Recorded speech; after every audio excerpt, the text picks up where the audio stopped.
해당 영상의 주제는 미스테리와 허구적인 내용들이 많기에 가벼운 마음으로 들어주시기 바랍니다. 제3의 눈. 제3의 눈이란 문화와 수행 체계에 따라 명칭은 다를지라도 동양 문화권에서 공통적으로 전해 내려오는 개념입니다. 중국에서는 천목이라 부르고 인도에서는 아즈나 차크라라고 하며 선도에서는 상단전이라고 부릅니다. 이외에 영안, 신안, 천안이라고 이르기도 합니다. 천목의 위치는 양미간 사이 이마에 온폭 들어간 부분에 있습니다. 힌두교 파괴의 신시바의 이마에 박힌 눈은 이른바 제3의 눈으로 불리며 강렬한 빛으로 모든 악을 불태워버리는 무시무시한 힘을 가졌습니다.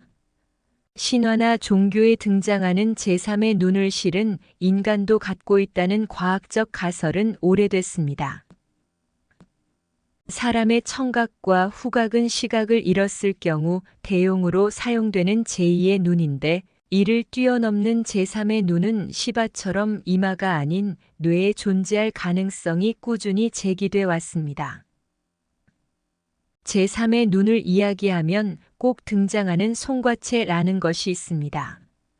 솔방울샘으로도 부르는 송과체는 간뇌의 제3뇌실 뒤에 위치하는 밤송이 형태의 내분비 기관입니다. 송과체의 위치를 신체 외부에서 표현하면 머리 앞에서 보았을 때 양미간, 즉 눈썹과 눈썹 사이이고 옆에서 보았을 때는 머리 중앙에서 약간 뒤쪽입니다. 아주 오랜 옛날부터 양미간 혹은 그보다 좀 더 위쪽인 이마에 빛이 나거나 눈이 하나 더 있는 이미지는 여러 문화에서 많이 발견되는데 송과체에 대해 이야기하는 사람들도 양미간에 눈이 하나 더 있는 것 같은 이미지를 많이 사용합니다. 이것은 송과체가 눈으로는 볼 수 없는 실체들을 감지하는 기관이라는 주장과 관련됩니다. 사실 인간의 시각은 대단히 제한적입니다. 이 세상에는 다양한 파동이 가득한데 그중 인간의 눈으로 볼 수 있는 것은 파장이 380에서 780 나노미터에 해당되는 에너지뿐입니다. 인간을 외부 환경과 연결시켜주는 감각기관에는 시각 외에도 청각, 후각, 미각, 촉각 등이 있으며 이것을 통틀어서 오감이라고 합니다.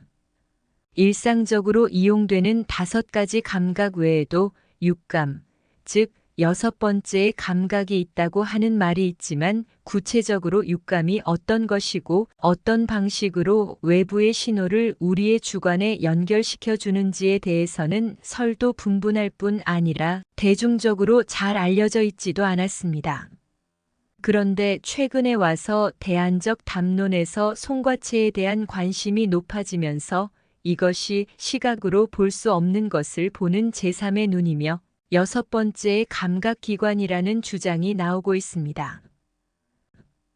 송과체와 관련하여 또 한 가지 많이 눈에 띄는 설명은 이것이 인간의 영성과 관련되어 있으면 땅에 발을 딛고 살아야 하는 육신을 하늘에 연결시켜주는 기관이라는 점입니다. 대표적인 것이 동양 철학에서 말하는 상단전인데 인체의 에너지를 정, 기, 신으로 구분했을 때 영적인 차원의 에너지인 신이 자리하는 장소라고 합니다. 인도의 전통 철학에서 말하는 인체의 에너지 중심 7개의 차크라 중 6번째의 아즈나 차크라에 해당되며 이 차크라는 영적 투시력을 담당하는 곳입니다. 송과체에 대해 과거 의학 및 과학계는 이렇게 봤습니다.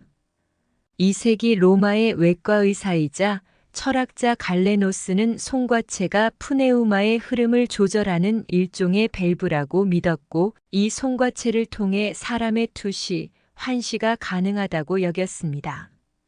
1500여 년 뒤 프랑스 철학자 데카르트는 심신이원론에서 송과체를 영혼의 자리라고 표현했습니다. 송과 즉 솔방울이라는 이름이 붙여진 이 기관은 그야말로 작은 솔방울처럼 생겼습니다. 영어로도 피니얼 글랜드라고 해서 솔방울처럼 생긴 분비선이라는 뜻을 갖습니다. 특이한 점은 두뇌의 모든 기관이 좌뇌 아니면 우뇌 쪽에 위치하면서 각각의 뇌와 관련되는 기능을 하는 데 비해서 송과체는 정중앙에 자리 잡고 있다는 것입니다. 우리의 뇌에서 가장 먼저 발달하기 시작한 부분인 원시뇌 바로 밑, 뇌에서 가장 깊은 부분의 중앙에 자리 잡고 있는 송과체는 그런 위치만 보아도 뇌에서 가장 중심적인 기능을 감당하는 게 아닐까 하고 생각될 정도입니다.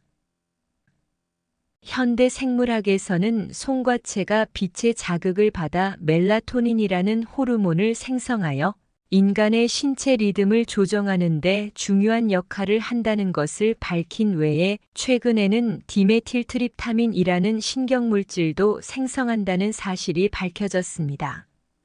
이 물질은 현재까지 과학적으로 밝혀진 바에 의하면 인체가 만들어내는 유일한 환각제라는 것이고 이것이 만들어지는 정도에 따라 인간과 유사한 환상적 존재가 보이기도 하고 자신과 환경의 경계가 사라지는 일체감을 느끼는 등 다양한 환각 현상을 체험한다고 합니다.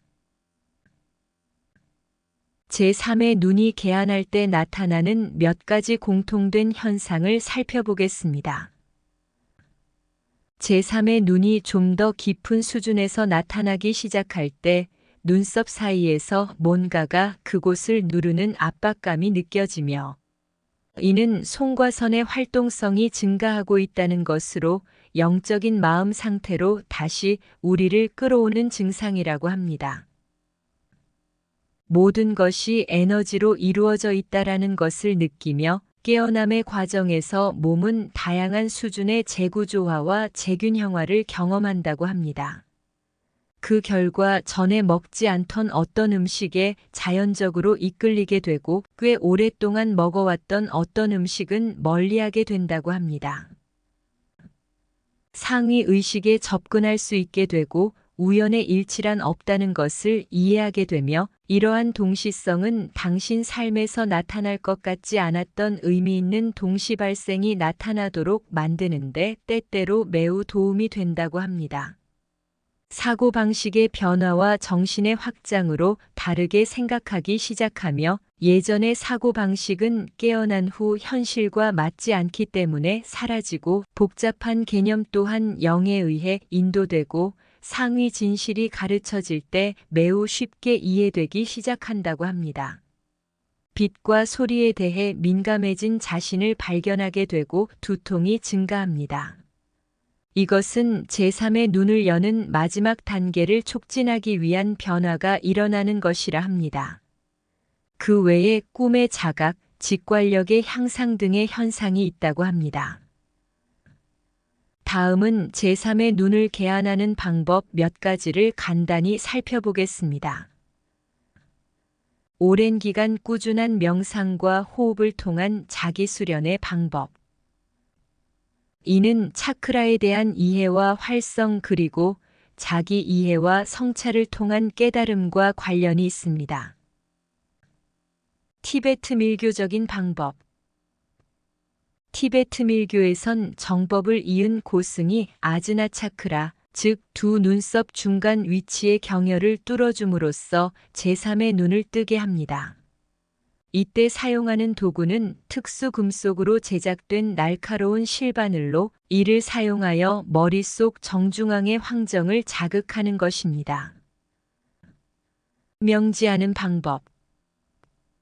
이건 역시 밀교적인 방법의 하나인데 이때 사용하는 것은 고승의 손가락입니다.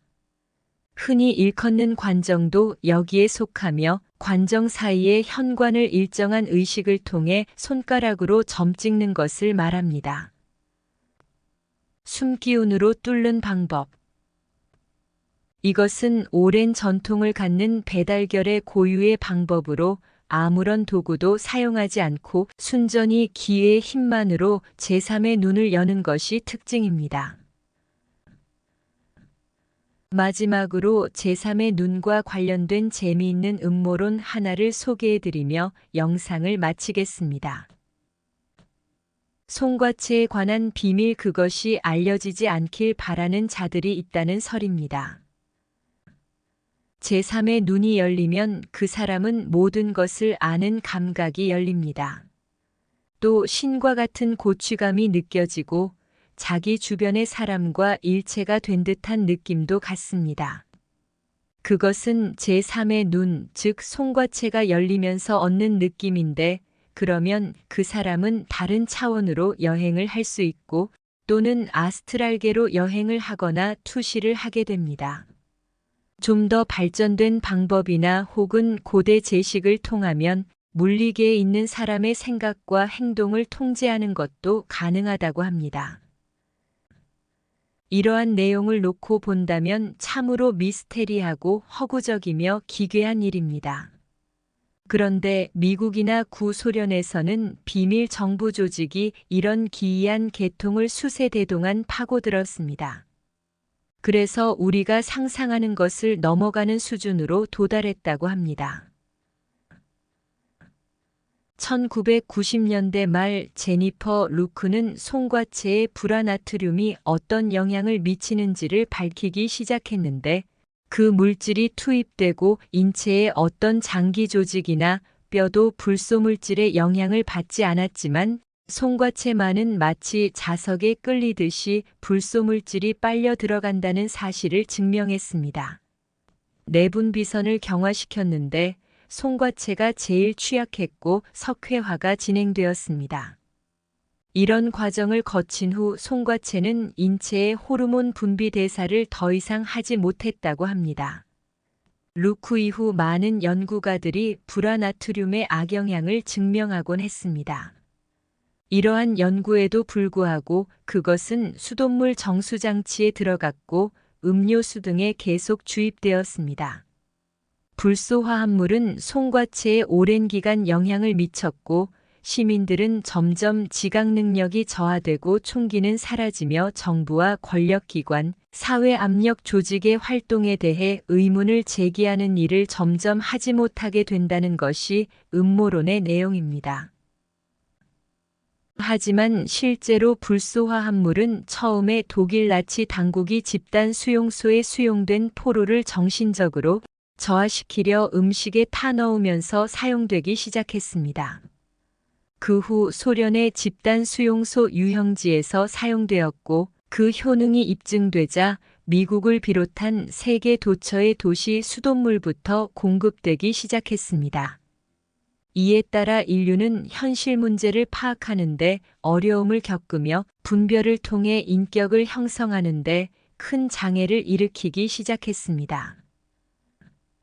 과학적으로 입증된 송과체에 영향을 미치는 불소화합물을 식음료에 사용하는 이유가 무엇일지, 과연 이것을 단순한 음모론으로 취부할 내용인지에 대한 판단은 각자의 몫인 것 같습니다.